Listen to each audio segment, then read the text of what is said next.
Bonjour à tous, bienvenue sur Voir Autrement NC, la chaîne qui donne la parole à l'handicap. Et voilà une nouvelle vidéo où on va parler émission radio, la première émission radio de 2025 en partenariat avec la radio de Jido et l'association Les Robinson. Aujourd'hui, on reçoit le responsable du collectif handicap, Hugo. Bonjour Hugo. Oui, bonjour. Comment vas-tu? Ça va bien, merci. Bien sûr, nous avons aussi monsieur Alexandre Courteau de l'association Les Robinson. Bonjour Alexandre. Bonjour. Et notre animateur de toujours, monsieur Jean-Michel Goès. Bonjour Jean-Michel. Bonjour Michel. Donc si ce n'est pas encore fait, abonnez-vous, c'est gratuit. Cliquez sur la petite cloche pour recevoir une notification. Et je vous dis à tout de suite pour la suite de la vidéo.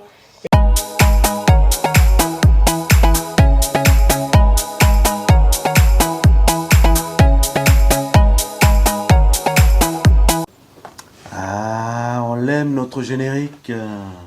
Merci à la vallée de la Thames. La petite mélodie qui vous salue le pays, la famille.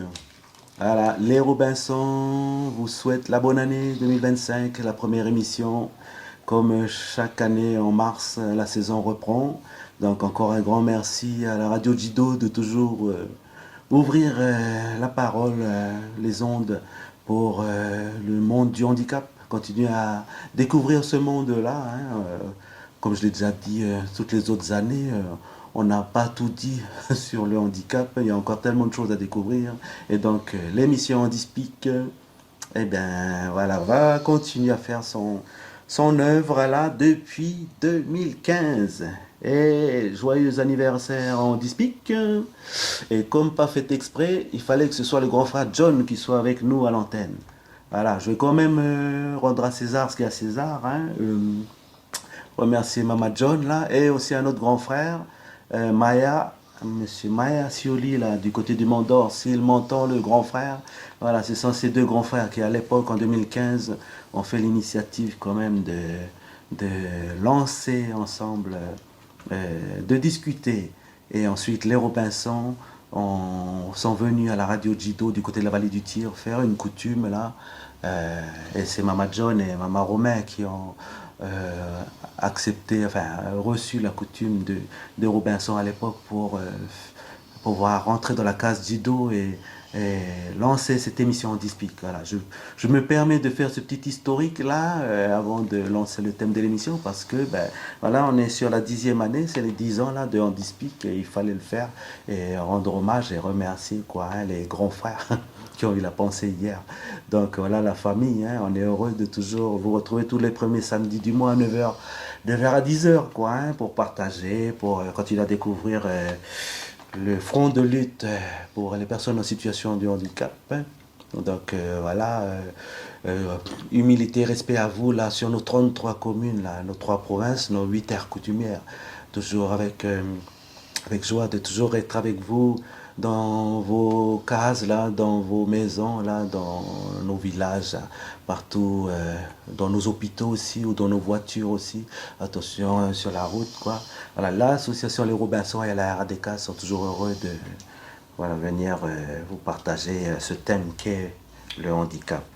Et donc voilà, ce matin, je salue la petite équipe des Robinson qui sont là, avec notre partenaire youtubeur de la chaîne Voir Autrement NC. On a le grand frère Michel Boulanger qui est toujours là. Comme ça, vous entendez là le son avec la RDK, mais vous pouvez ensuite voir les images aussi du côté de la chaîne Voir Autrement NC. N'oubliez pas de taper NC, sinon vous allez atterrir en Finlande ou on ne sait pas où, là, en faisant vos recherches Google. Saluez donc le youtubeur là et abonnez-vous, c'est gratuit la chaîne Voir Autrement NC pour encourager aussi le grand frère malvoyant dans son travail là qu'il fait depuis quelques années maintenant là. Salut le petit frère Alexandre. Alexandre, ça va? Ça va, c'est toujours un plaisir d'être là. Voilà. Pour qu'on entamé cette année. Alexandre, il fait partie de cette petite jeunesse là aussi qu'on tire sur les associations. Vous avez déjà entendu aussi plusieurs fois sur les ondes aussi. Voilà, on fait aussi ce côté-là aussi de former nos jeunes aussi pour qu'ils portent les outils quoi qu'on met en place. Voilà, votre serviteur il n'est pas éternel, donc le but aussi c'est que les petits frères ils prennent la suite aussi. Donc merci Alex de toujours tenir la constance quoi, parce que c'est ça. Toujours. Voilà, si on Handispic il est toujours là depuis 2015, c'est parce que les personnes en situation de handicap, on est aussi capable de montrer de la constance et de la présence tout le temps sur les ondes, quoi. Et c'est ce que demande aussi la famille de Radio Judo, et donc on s'y tient, quoi. Donc voilà la famille. Ce matin, comme je vous l'ai dit, je voulais parler du front de lutte des personnes en situation de handicap. Chez nous, au niveau des associatifs, là, on va toujours mettre en avant aussi cet outil qui a été mis en place il y a quelques années de ça, par les associations, parce qu'il fallait se regrouper et tout. Et donc voilà, ce matin on va recevoir aussi la grande case à nous là au niveau des associatifs qui sont dans le social handicap, en l'occurrence le collectif handicap là qui est représenté par Hugo. Hugo, bonjour. Bonjour, merci de m'avoir invité. Merci Hugo d'être là. Voilà. Hugo, là, c'est voilà, les petits frères et les petites sœurs qui sont aussi à l'intérieur du collectif handicap, qui font un petit travail aussi au niveau des camarades là-bas. Le bureau du collectif handicap, c'est vers la baie de l'Orphelinat, là. Il y a une petite école là qui a été réformée, qui a été transformée pour notamment la maison des associations par la mairie de Nouméa et tout. Et donc les bureaux du collectif handicap se trouvent là aussi pour les familles qui chercheraient à faire des informations, à chercher des informations. Mais de toute façon, Hugo va nous parler un peu plus du collectif. Donc voilà, encore un grand merci à Hugo d'être là ce matin. Juste une petite information quoi, pour la famille à l'écoute. Voilà, là on est là avec Hugo et les camarades, quoi, mais ensuite le collectif handicap là et le Robinson, on va rebondir après l'émission de radio du côté de Dimbéa, là-bas où il y a de l'animation.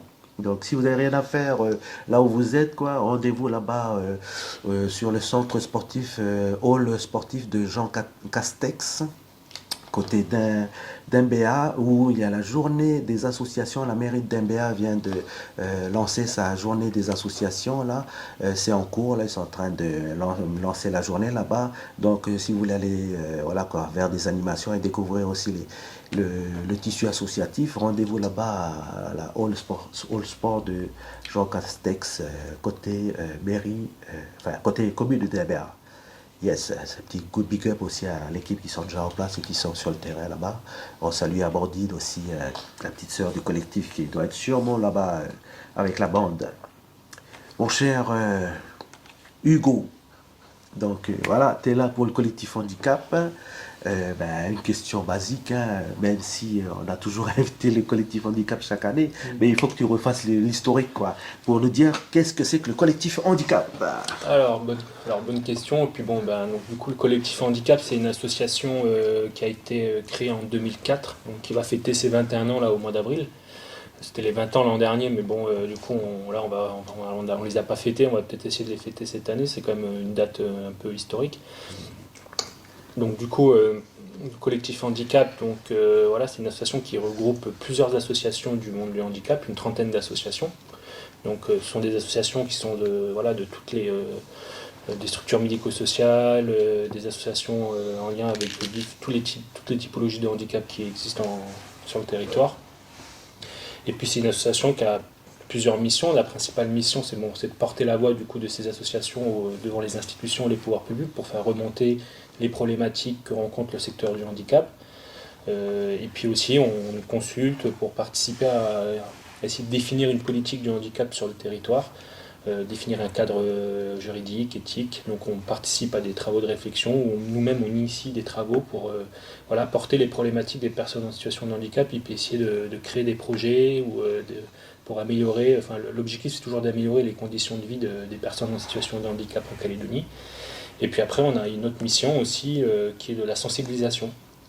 Donc en fait, on intervient dans les entreprises, dans les collectivités, en milieu scolaire pour sensibiliser au handicap, faire tomber certains préjugés, faire comprendre ce que c'est le handicap, comment il est organisé en Nouvelle-Calédonie, qui sont les acteurs.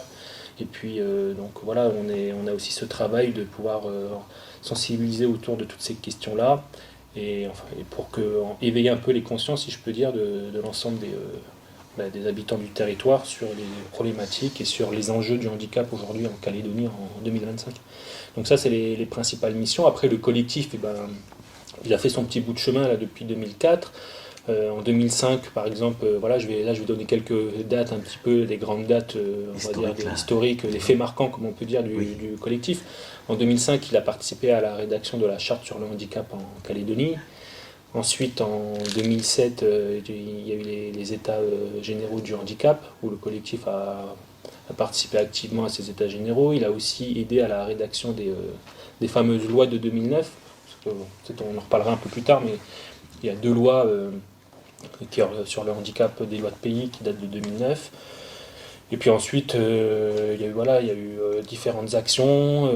Il y a eu le schéma, le travail sur le schéma directeur du handicap en 2019 aussi, c'est un schéma qui n'est pas encore passé au Congrès, mais voilà, on espère qu'un jour ça va pouvoir passer au Congrès parce que c'est se concrétiser, parce que c'est quand même ce schéma directeur là qui apporte beaucoup de nouveaux éléments pour réorganiser pour le secteur du handicap en Calédonie, pour essayer de mutualiser les moyens, pour faire en sorte que finalement le handicap soit considéré et que les actions soient les plus efficientes possibles au niveau du handicap. Donc voilà pour le collectif. Ensuite et puis alors nous on organise aussi quand même des permanences au collectif. Il faut savoir les mardis matin et vendredis matin où on reçoit du public. Alors ça peut être des personnes en situation de handicap, mais ça peut être aussi les familles, les aidants, pour apporter des conseils, pour essayer d'aider les personnes dans leur démarche. On est là aussi pour les aider à effectuer des démarches soit de reconnaissance ou soit toute autre démarche administrative. Et puis on est aussi là pour apporter un soutien et un conseil. Donc c'est les mardis, vendredis, c'est sans rendez-vous. Et c'est gratuit forcément, donc on vient au collectif et puis si on a des questions ou des problématiques à faire valoir, on vient en discuter avec nous. Tu peux nous donner déjà les premières fois les coordonnées, tu les donneras à la fin de l'émission. Mais alors nous, le collectif coordonnées. handicap, donc on est situé à 100 avenue Général de Gaulle, à l'orphelinat, à la maison des associations. Donc on a nos locaux là-bas. Pour être un peu plus précis, c'est à côté de Point-Rouge, en face du Carrefour Market là, de l'orphelinat. On est dans la maison en pierre, là, juste en face. Voilà. Et donc on reçoit du public les mardis et vendredis matin de 8h30 à 11h30. Et un téléphone, on peut aussi nous appeler, si les gens ne peuvent pas se déplacer, on peut répondre par téléphone et orienter, conseiller les gens par téléphone au 24 03 01. Un mail. Et le mail, alors on peut écrire à secrétariat@collectif-handicap avec un S en handicap, faut pas oublier, .com. Voilà, secrétariat@collectif-handicap avec un S.com. Yes. Au niveau des partenaires, le collectif handicap, quel partenaire il a aussi quand il est engagé sur le terrain, le travail, quoi. Vous avez des sponsors, ça ou... Alors déjà, donc, le collectif handicap, comme je le rappelais, c'est une association, donc on fonctionne avec des subventions qui sont pour la grande partie celles du gouvernement, parce que le handicap c'est une compétence du gouvernement en Calédonie, c'est territorial. Donc, du coup on fonctionne sur des subventions gouvernementales. Ensuite on peut être accompagné par les provinces, par les communes. Les communes nous soutiennent beaucoup aussi. Il y a le Nouméa, Dembéa, le Mont d'Or aussi. Et puis après on peut être amené à être soutenu aussi par soit d'autres associations, soit d'autres organisations, mais pour des projets précis. On peut se faire financer sur certains projets. Mais voilà, on va dire qu'aujourd'hui le collectif fonctionne avec des subventions du gouvernement de la Calédonie. Et après on a nos partenaires, forcément c'est tout le tissu associatif qui fait partie du collectif handicap, avec lesquels des fois on va se mettre en lien pour des objectifs précis ou pour des événements précis. On va se mettre en lien avec les associations du collectif pour mener des actions en commun. Et notamment, je crois qu'au niveau du collectif aussi, vous faites de la représentation aussi, dans différentes commissions. Alors en effet, oui, donc ce qu'on appelle le collectif a des représentants dans les commissions institutionnelles. Aujourd'hui, le secteur du handicap, il est organisé d'une manière à ce qu'il y a beaucoup de commissions. Alors des commissions qui, par exemple, ce sont des commissions institutionnelles qui vont siéger ou qui vont sur des thématiques comme l'inclusion scolaire, comme l'insertion professionnelle, les prestations sociales, sur l'accessibilité dans les communes. Donc il y a différents enjeux, différentes thématiques qui sont dans lesquelles le collectif siège dans ces commissions-là. Et donc on a à peu près on est présent dans à peu près une cinquantaine de commissions. Ah oui. Voilà. Oui. Donc, alors Vous après, avez, vous avez de quoi faire. voilà, alors après, comme je l'ai dit, il y a des commissions qui sont aujourd'hui plus actives que d'autres. Il y a des commissions qui sont un peu en sommeil. Mais bon, on est quand même, voilà, on a des représentants dans toutes ces commissions-là. Et donc on œuvre très fréquemment sur les différentes thématiques que j'ai exposées. Donc le transport, le logement, la mobilité, l'insertion professionnelle aussi beaucoup. Là, je rebondis parce qu'on a ouvert lundi dernier les ateliers emploi. Donc c'est la première session de l'année, on en organise à peu près 4 par an. On essaye d'en faire une sur Nouméa, une sur les îles. Décentralisé. Voilà, on décentralise, une ou deux dans le nord, ça dépend, une côte ouest, une côte est. On essaye vraiment d'être sur tout le territoire. Et lundi, le 24 février, on a lancé les ateliers emploi de Nouméa, donc ça va durer pendant un petit mois.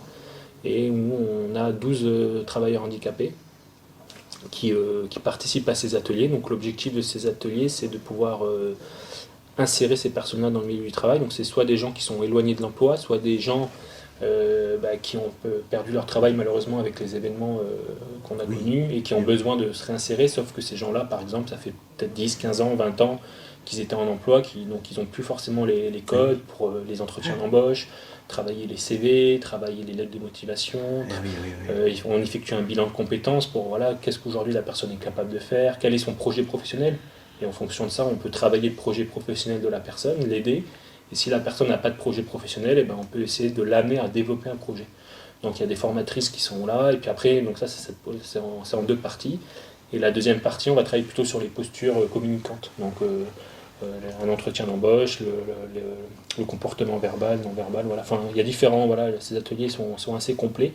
Et à l'issue, vont permettre à ces gens-là, une fois que la formation est finie, d'avoir les clés et d'être plus à l'aise pour aller postuler, pour essayer de rentrer dans ce marché du travail qui est compliqué pour les travailleurs handicapés et qui l'est d'autant plus depuis les événements.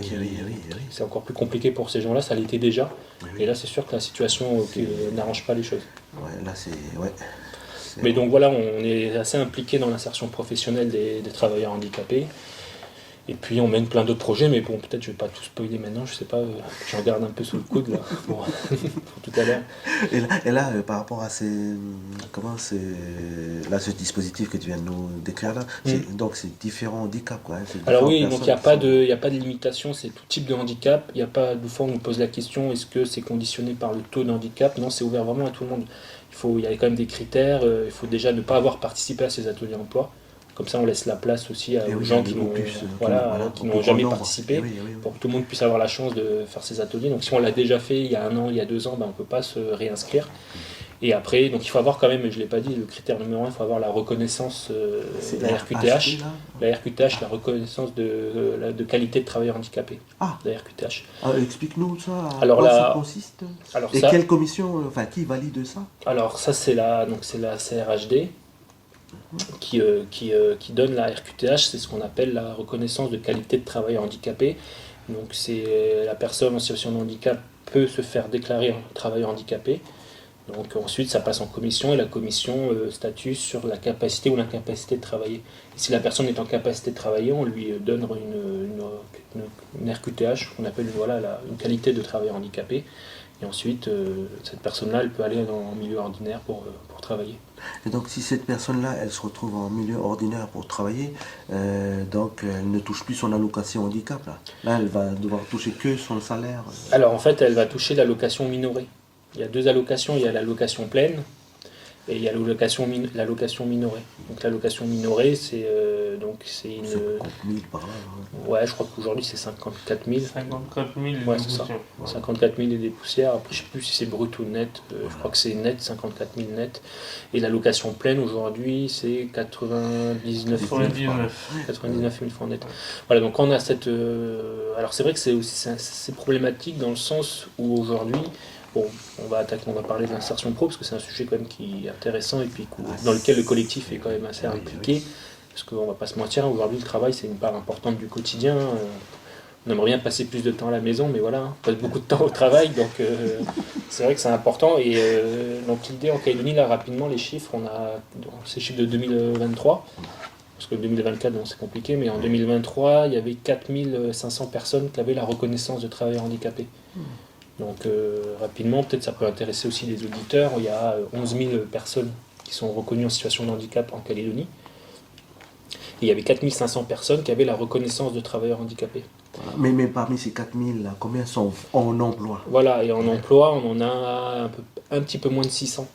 Ah, Donc ça ouais. fait à peu près 13-14%.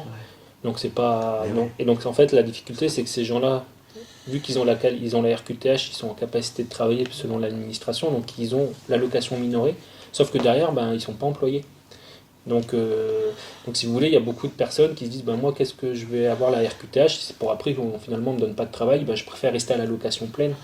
Parce que donc c'est pas une mesure qui est incitative. Aujourd'hui, les gens ils vont dire ben, moi, je veux bien aller sur le marché de l'emploi, mais si on ne m'emploie pas, et ben, je vais vivre avec 50 000 francs. Ben non, je préfère ne pas me faire reconnaître travailleur handicapé. Et je reste avec. Donc nous, le collectif, en fait, après, peut-être Alexandre il veut réagir, mais nous, du coup, le collectif, on demande à ce que tant que la personne n'est pas en emploi, ben, qu'elle garde son allocation pleine. Et à partir du moment où elle a signé un contrat de travail et qu'elle est en emploi, ben là, elle peut, voilà, on peut, vu qu'elle va gagner un salaire et tout. Mais sinon, ça incite pas les gens à aller sur le marché de l'emploi, donc c'est une mesure qui est pas efficace. C'est une grosse question parce que moi, je prends mon exemple parce que je suis en face de toi, mais c'est un petit peu mon cheval de bataille, c'est-à-dire que pour me présenter rapidement, je suis en incapacité de travailler avec les 99 000 que je disais tout à l'heure, et du coup, ce qui va poser problème, c'est ce que Hugo disait. Tant qu'on n'a pas de, enfin, tant qu'on n'a pas d'emploi sûr, rien n'est jamais sûr dans la vie, mais tant qu'on n'a pas de quelque chose de sûr, ben, moi personnellement, en tout cas, je prends pas le risque, entre guillemets, c'est un facteur risque, excusez-moi de dire ça comme ça, mais c'est un facteur risque que je ne prendrai pas de me mettre en capacité de travailler tant que je n'ai pas de travail. Et c'est là où c'est compliqué, parce que quand tu es en incapacité de travailler, tu n'as pas accès à toutes les possibilités que quelqu'un aurait en capacité de travailler, notamment certaines formations qui pourraient être payées par différents organismes. Tu n'as pas en fait accès à toutes les formations possibles et imaginables, comme si tu étais en capacité de travailler. D'accord. Du coup, c'est là que c'est un sujet épineux. Si je peux me permettre. Permets-toi, hein, c'est parce que justement, c'est bien que tu sois là pour témoigner, quoi, en fait. Ouais. Mais là, au niveau des employeurs, on n'a pas trouvé encore un moyen de les inciter à Bah alors donc du coup, ça me permet de rebondir sur les fameuses lois de pays. Donc on a deux lois de pays aujourd'hui, dont celle sur l'obligation d'emploi. Donc pour rapidement, pas lire la loi parce que c'est du juridique, c'est un peu barbant, mais je la connais pas par cœur en plus. Mais l'idée c'est quand même le principe de base, c'est Voilà. en fait pour les entreprises de plus de 20 salariés. Voilà. Donc on va dire qu'il y a un certain nombre de salariés qui effectuent un volume horaire de travail. Donc c'est la masse salariale qui effectue un volume horaire de travail. Et sur l'ensemble de ce volume horaire, 2,5% de ce volume horaire de travail doit être fait par des personnes en situation de handicap. Voilà, des fois la loi c'est écrit 2,5% des effectifs, alors des fois les gens ne comprennent pas, 2,5 ça veut dire qu'on prend deux personnes, une autre on la coupe en deux, ça fait 2,5. L'idée c'est pas ça, c'est vraiment on parle du temps de travail. Voilà les heures là. Donc en France c'est 6%, la loi, nous ici en Calédonie c'est 2,5%. Donc soit l'entreprise, alors après c'est aussi bien pour le secteur privé que public, donc soit l'entreprise ou la collectivité, enfin l'employeur respecte cette obligation d'emploi. Si elle ne le respecte pas, ou si elle ne la respecte pas, elle doit payer une contribution. Il se monte à combien? Alors la contribution, je crois que j'ai pas en tête, ça va dépendre du nombre de salariés, donc ça dépend de la taille. Si c'est une petite entreprise, elle va pas payer autant que si c'est une très très grosse entreprise. Mais je crois que ça peut aller jusqu'à 400 fois le SMIC. D'accord. Pour les entreprises de plus de 100 salariés. Alors là, je veux pas, je dis peut-être des bêtises parce que j'ai plus tout en tête, mais c'est quand même assez conséquent. Et donc forcément, donc ça c'est vraiment pour les. Et ensuite, donc c'est pour les grosses entreprises, c'est le 400 fois le SMIC là. Et ensuite, cette contribution permet d'alimenter un fonds qu'on appelle le Fonds pour l'insertion professionnelle des travailleurs handicapés, le FIPH. Et c'est avec ce fonds-là qu'on peut développer derrière des dispositifs d'aide pour inciter les entreprises. Un exemple de dispositif? Alors il y en a beaucoup. Donc en fait, il y a des dispositifs aussi bien pour aider les employés. Donc les employés, si Pour demain, rendre ergonomique leur poste de travail, par exemple? Par exemple, voilà, on peut demander à aménager son poste de travail. Donc l'employeur, il peut avoir des aides pour aménager, s'il doit refaire par exemple l'encadrement des portes, pour permettre aux gens qui ont un fauteuil de pouvoir passer, à rentrer dans le bureau, mettre à niveau le bureau, les outils de travail. Bon, il y a ça, par Ou exemple. même des toilettes PMR dans Les l'entreprise, toilettes, c'est pas- les rampes, tout ce qui est accessibilité, il existe aujourd'hui des aides pour ça. Si demain la personne, imaginons, elle a un poste, elle occupe un certain poste et puis elle a un accident et qu'elle est en situation de handicap et qu'elle ne peut plus occuper le poste qu'elle occupait, ben, elle a besoin peut-être de se reconvertir. Et ben, sa reconversion, sa formation peut être prise en charge aussi. Après, pour côté employeur, l'employeur peut très bien être exempté de payer les charges patronales, les cotisations, Social, là. les charges, voilà, les cotisations sociales. Il y a une prise en charge par le fonds des cotisations sociales sur 3 ans, 100% la première année, 75%, puis 50% la 2e, 3e année, voilà, c'est dégressif. Donc il y a beaucoup d'aides en fait pour inciter les employeurs à embaucher les travailleurs handicapés. Et aujourd'hui, voilà, il y a ce qu'on appelle un recueil d'aides qui a été fait, en 2023, qui en fait centralise l'ensemble des aides et les dispositifs qui existent aujourd'hui, voilà, et c'est mis en place par le FIPH. Donc en fait, demain, si le FIPH il a plus de sous, ça voudrait dire, c'est une bonne nouvelle, ça voudrait dire que toutes les entreprises répondent à l'obligation d'emploi. Ils ont embauché les Voilà. 4000. Sauf qu'aujourd'hui, je crois qu'il y a encore beaucoup d'argent dans le fond, donc c'est...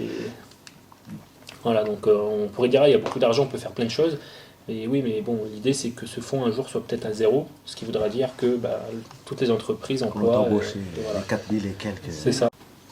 Mon cher Hugo, là, au niveau des mois à venir, là, que le collectif handicap, là, il sera sur quelle perspective, là, en gros il y a comme en 2024 un planning, quoi. Hein. Oui, alors Sauf voilà. que là, en espérant que ce planning-là ne sera pas perturbé. C'est Touche ça. du bois. Voilà, on touche du bois. Heureusement, on a les mains sur les tables. Là. Non, alors après, nous, en 2025, voilà, on a encore beaucoup de choses qui sont déjà engagées. Il y a même des projets qui se sont engagés il y a déjà plusieurs années et puis qui ont finalement pu se concrétiser là très récemment. Je crois que je vais quand même parler du diplôme universitaire. Oh, ça c'est joli ça. Voilà. Oui. Ou d'ailleurs, Il y a une certaines première associations, promotion, là. il y a une première promotion alors qu'il y a un Il peu- était temps quand même. Hein. Il était temps parce qu'il me semble, alors moi j'y étais pas à l'époque, mais je crois que le collectif travaille au moins depuis 2020 dessus. Après il y a eu les Covid. Oui. Bon Ouais. après, en fait si on va être tout à fait honnête, depuis 2020 on a des années un peu particulières quand même. Donc C'est clair. c'est vrai que Ça ça perturbe beaucoup, nos objectifs à atteindre. Hein. Voilà, c'est vrai que là on est dans un cycle un petit peu mouvementé. Mais bon, malgré tout, on arrive quand même à. Voilà, on a ouvert la première promotion le 17 février. Donc, Décris-nous ça là. alors c'est un diplôme ça universitaire, donc avec en partenariat, donc c'est pas que le collectif, c'est aussi avec l'université de la Nouvelle-Calédonie. On a mis en place ce diplôme, donc l'idée D'ailleurs, c'est il me semble que c'est la première fois, non? c'est la première fois, ouais, c'est la première fois. On espère que donc là on est content parce que bon, il y a eu quand même des étudiants qui se sont inscrits. Alors bon, ils sont pas très nombreux, mais c'est une première. C'est toujours comme ça les premières Voilà, c'est promotions. toujours une promotion. Après, on espère que l'année prochaine, Il faut que ça se développe, bien ça sûr. va se développer. Alors, l'idée de ce diplôme, c'est de former soit des gens en entreprise qui sont déjà salariés, soit des gens qui travaillent déjà dans le secteur du handicap, mais qui se disent qu'ils n'ont peut-être pas toutes les clés nécessaires pour évoluer auprès des personnes en situation de handicap. Donc, en fait, ce diplôme, il est là pour amener des fondamentaux.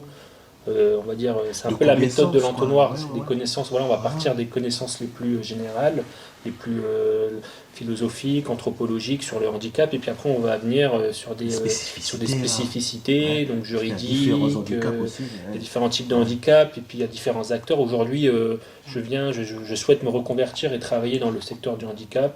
Qui sont les acteurs, comment le handicap est organisé en Calédonie, qui fait quoi, les politiques publiques sur le handicap, quelles sont-elles, professionnel, le cadre juridique, qu'est-ce que voilà. Donc en gros, il y a beaucoup de connaissances à savoir. Et l'idée aussi de ce DU, c'était d'aller chercher dans les entreprises des managers, des gens qui travaillent dans les ressources humaines, par exemple, et qui vont être demain peut-être amenés à embaucher des travailleurs handicapés.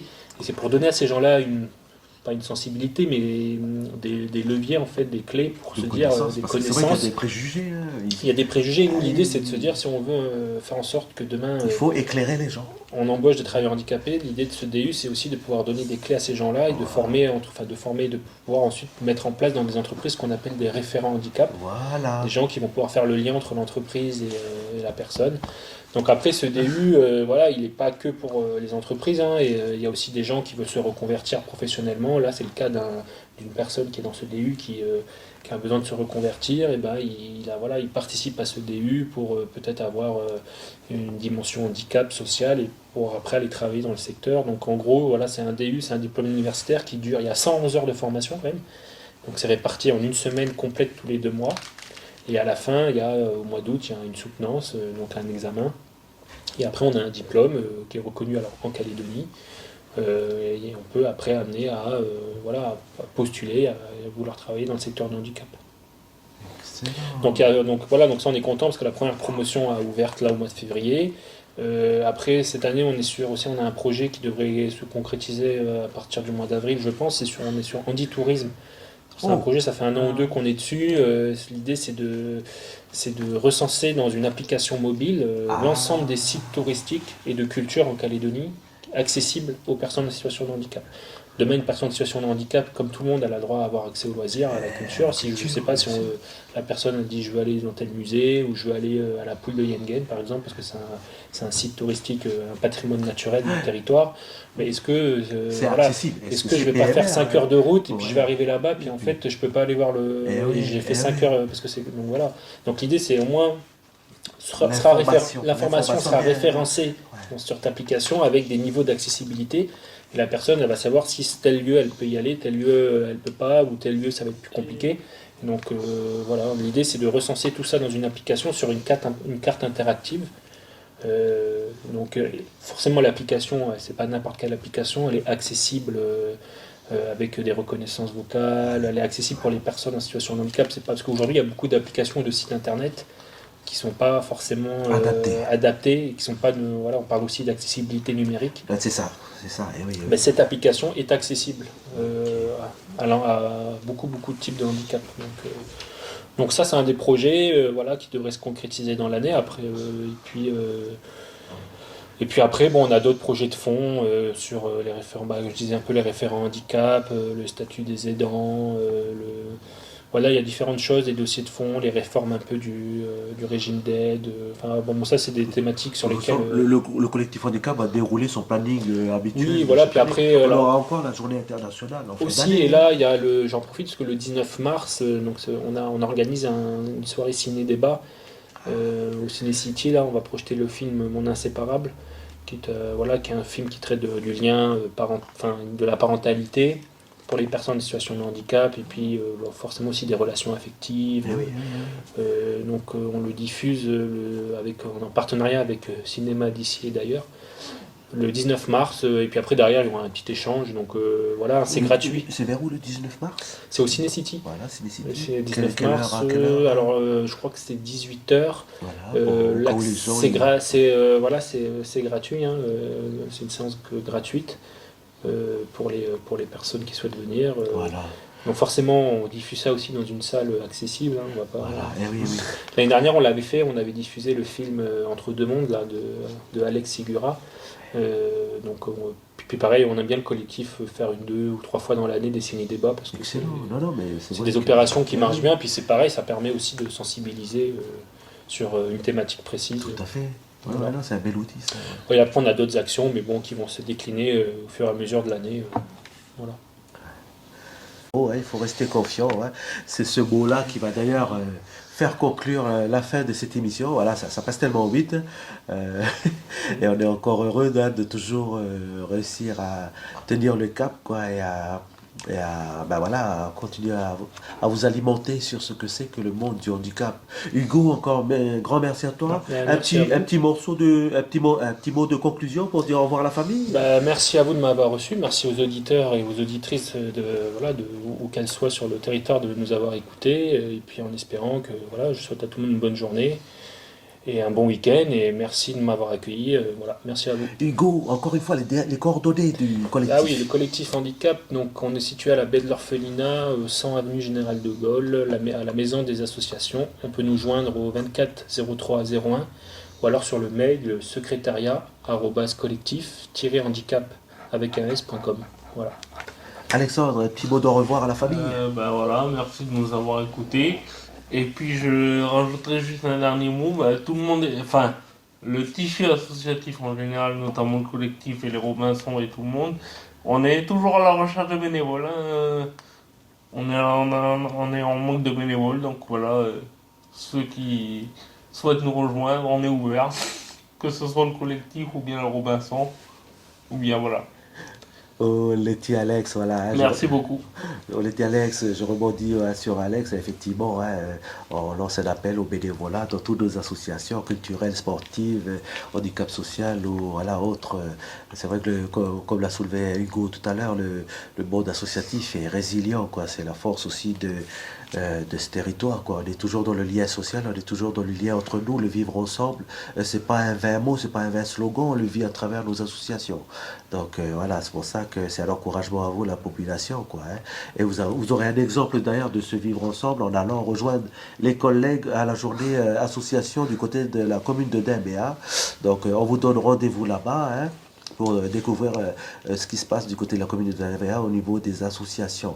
La famille, faites attention sur la route. On parle de handicap, mais un des fléaux aussi de ce pays, c'est de nous faire basculer des personnes valides qui nous rejoignent la communauté du handicap suite à des accidents de la route. Il y a malheureusement ceux qui vont au cimetière, mais il y a aussi ceux qui vont à l'hôpital ou qui atterrissent au CSSR. Ce serait bien si on ralentit ce côté-là, ou ce serait encore mieux si on arrêtait aussi carrément de chercher à mourir, quoi, sur les routes. Donc voilà, faites attention à vous sur les routes, prenez soin de vous. Encore joyeux anniversaire à l'émission Dispic là, qui attaque sa 10e année.